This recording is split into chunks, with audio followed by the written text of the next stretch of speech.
Hey YouTube, how's it going? My name's Al, and this is the first official video of the Mud and Motors YouTube channel. This is my broken Grizzly. First video today, we are going to be reinstalling the clutch. The other half of the primary here taken apart.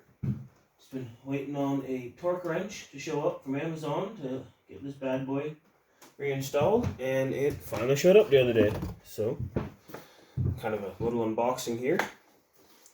Pretty good deal, I suppose. 60 some bucks. Probably could have went down to Canadian Tire and got one, but you know, here we are. Well, looks pretty nice, I suppose. I mean, goes click, click, click. Only goes up to 170 pounds, but only going to torque this bolt down to 100, so this sucker should do the job. Get you guys a bit of a closer view here. So, one of the main things that you got to make sure is that this spline, these splines are all the way in on this shaft. You can bolt it in without it, but it's not going to be very good. I'm just using that little clamp there to help hold the belt in place. Make sure your little middle piece is all in there. Not really quite sure what to call that.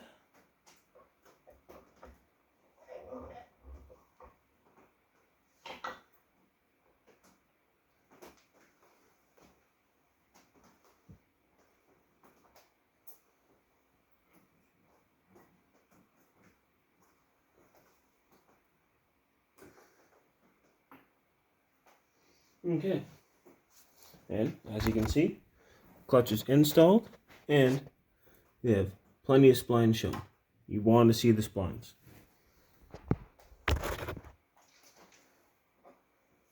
Take our big washer here, stick that over the outside to cover up the spline gap, and hold up by this big bolt here.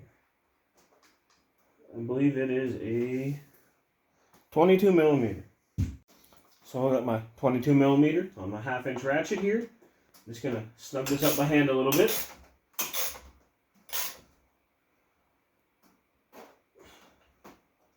Okay, now for the torque wrench. So I have the torque wrench set to 100 foot-pounds. Let's see if I can hold it with one hand and torque it with the other.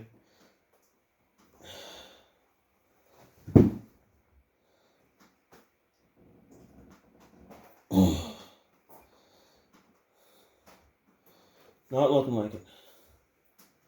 Not looking like it.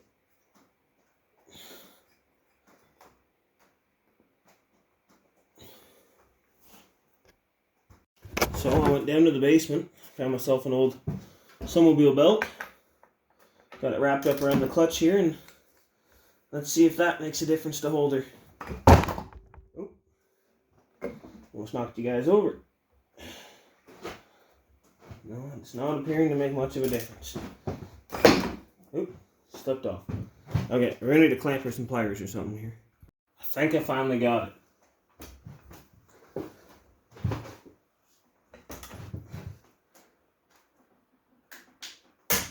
Yeah!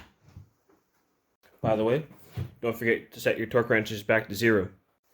Okay, well, after a short little break, we are back and working on the clutch. Take these 2 bolts out. Holding the secondary out.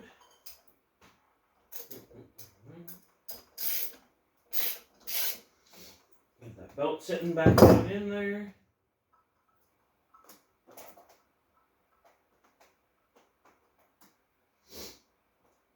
And these are just 2 bolts that go in the primary cage.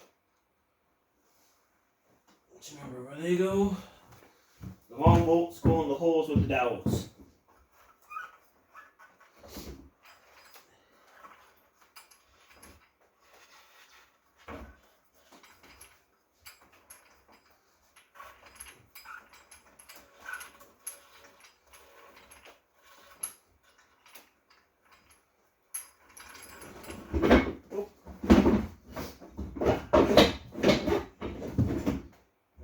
Apart on me here. just trying to rotate the secondary here a few times to get that belt sitting back up high.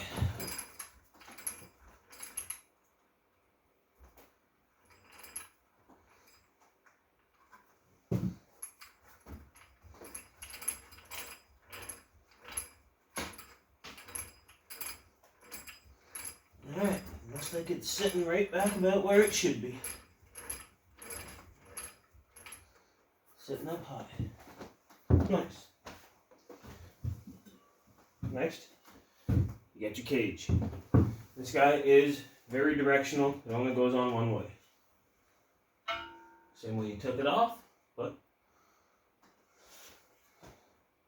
this guy and this guy are cut out bigger. There's some dowels in the engine that you gotta line them up. Very important it's all lined up, and at the end of the crank goes into that little bearing there. And then longer bolts you were using earlier to open the clutch up, those go into the spots that have the dowels.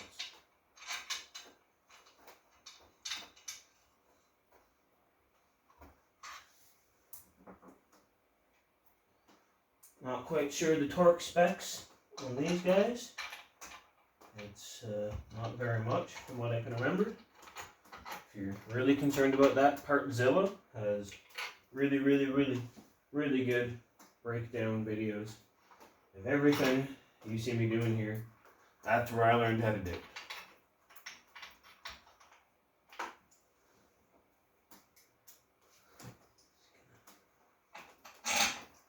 Snug all four of these up by hand. Grab a big ratchet and snug them down.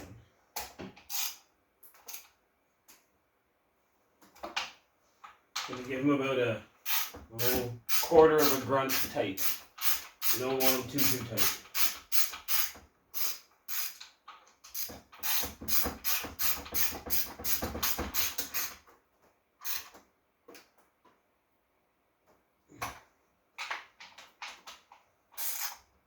Tight, but not over tight.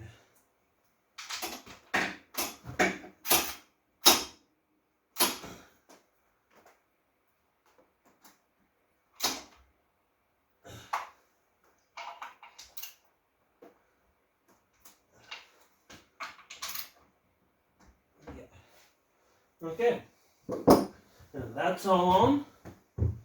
We can grab all the other hardware.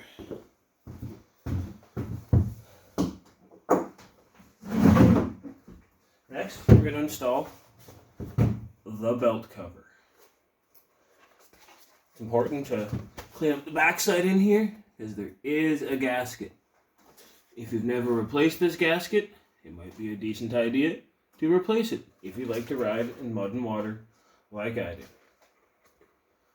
Make sure the outside housing here is all cleaned up also. Okay, let's get to install. Actually, the outside housing looks a little dirty.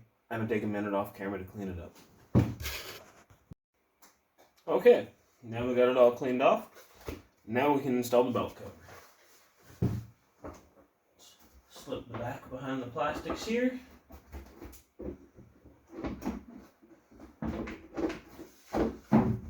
And right into place.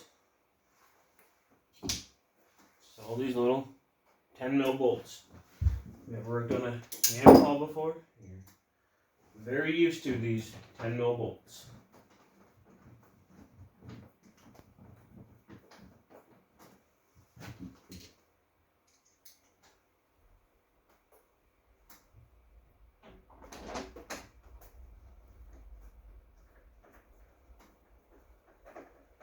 Go ahead and get a few of them started randomly around to get the cover pulled in. You don't want to just go ahead and tighten one side down. You want to make sure you're evenly kind of clamping that gasket down.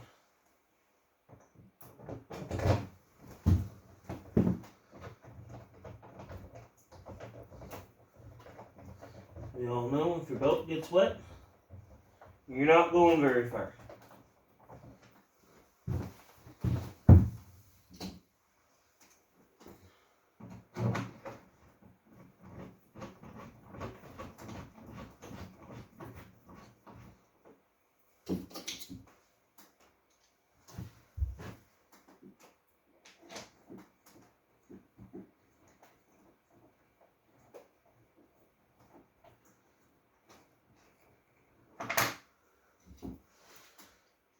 All of these bolts are the same length, so you don't have to worry about getting a few of them mixed up.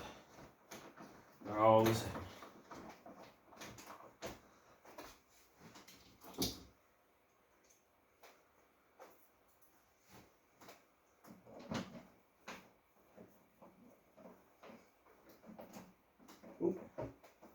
And before you go tightening this one top one here down, bring you guys in for a closer look. Before you go tightening this one top one here down, you bring this little bracket back. That's for your throttle cable or brake cable or I don't know, something. And then stick the bolt back in.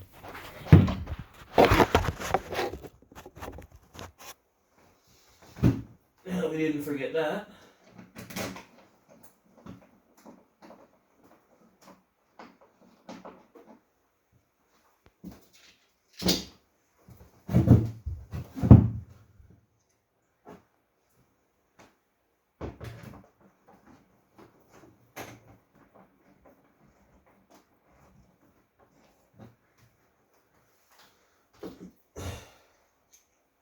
Don't forget about there's two of them that go in the cover right here. Don't forget about those.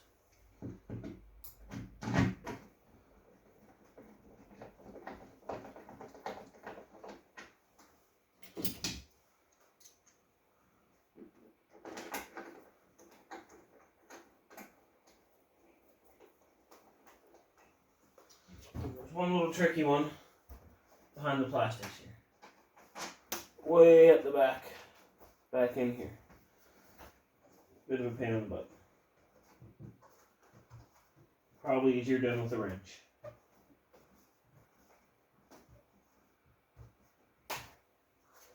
Okay, now they're all in. I'm gonna snug them up.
Okay, that's the clutch cover wrapped up. Next, we're moving on to, well, I'd be reattaching the rear brake lever and putting the footwell back on. Okay, now that we got the belt cover and everything bolted back on, we're going to put some fender wells in. There you go, in pretty easy. Drop them in. around the brake, just like that. But on this particular machine, I have a set of Perfex footwell guards. They're, I don't know, 5/16, 3/8 aluminum. They provide great protection to the underside of these plastic footwells that are, well, they're all busted up to pieces, and that's the only thing keeping them together. Does add a little more to installing and taking the footwells off, but it's worth it. Maybe one day I'll put the whole skid plate system on. Alright, the floorboards are all installed. The front little splash guard there and the fender's installed. Just charging the battery up here. Haven't fired the old Grizzly up in a bit. Gonna finish putting the rest of the plastics on, and I'll pull it outside, fire it up, and give you guys a good walk around of it. Alright, and blue is all back together now. Give you guys a little walk around of my machine. It's a 2008 Yamaha Grizzly 700. It's on 30-inch ITP cryptids on 14-inch MSA wheels. Don't actually know what kind they are. It's got a rubber down customs rad relocate. Boys absolutely killed it on that. It's got an in too deep snorkel kit. That was actually the first mod I ever installed when I got the bike. Some Power Mad handguards. It came with that.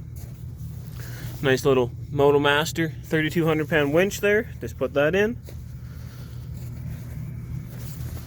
I made this custom skid plate for the front and for the front differential. Some aux beam pods. Those were originally installed when I had a snow plow on the bike, but no longer plow snow with it. Some big, beefy foot pegs that I made myself. It's got those aluminum footwell skid plates I was talking about earlier. Come around back.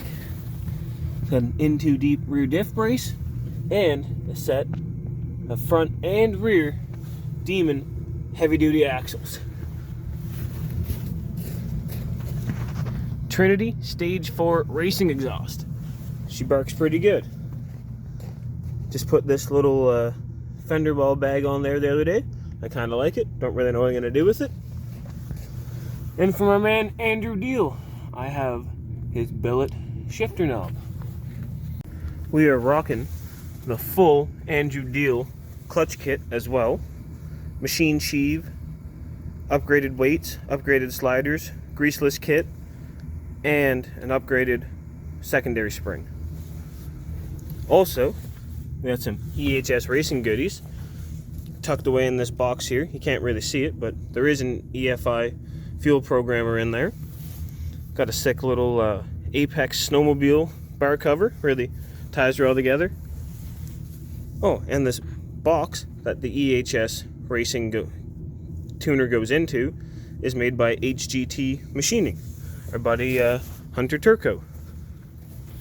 Huge shout out to Hunter on that. He custom made that just for me, and I believe he's selling that to everyone now. Mounted that on this little piece of aluminum dash that I made. Got all my vent lines routed up here, all neat and tidy. I want to do something about those wires, but I'm not quite sure. Okay, we are going to attempt first startup of the machine in a couple weeks. She might be a little cold.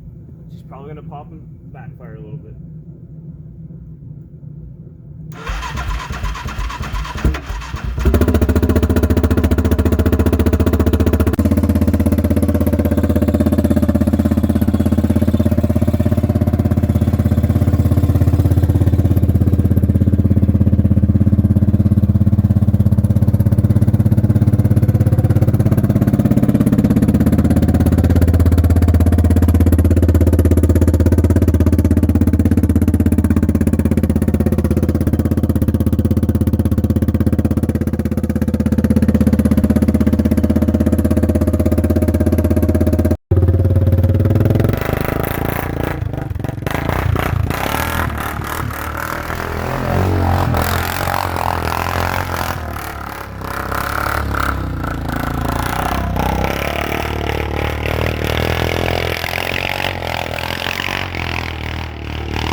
and say whatever noise the clutch was making is gone now, and she's working pretty good. Now, only if all this snow would just go away. Well, guess the neighbors didn't appreciate the donuts on the road. The OPP just left and told me to park it for the day. Wish would have had this thing rolling. Probably didn't help. I was mid-donut when he pulled up. Yeah, so gotta find out which one of my neighbors is a narc.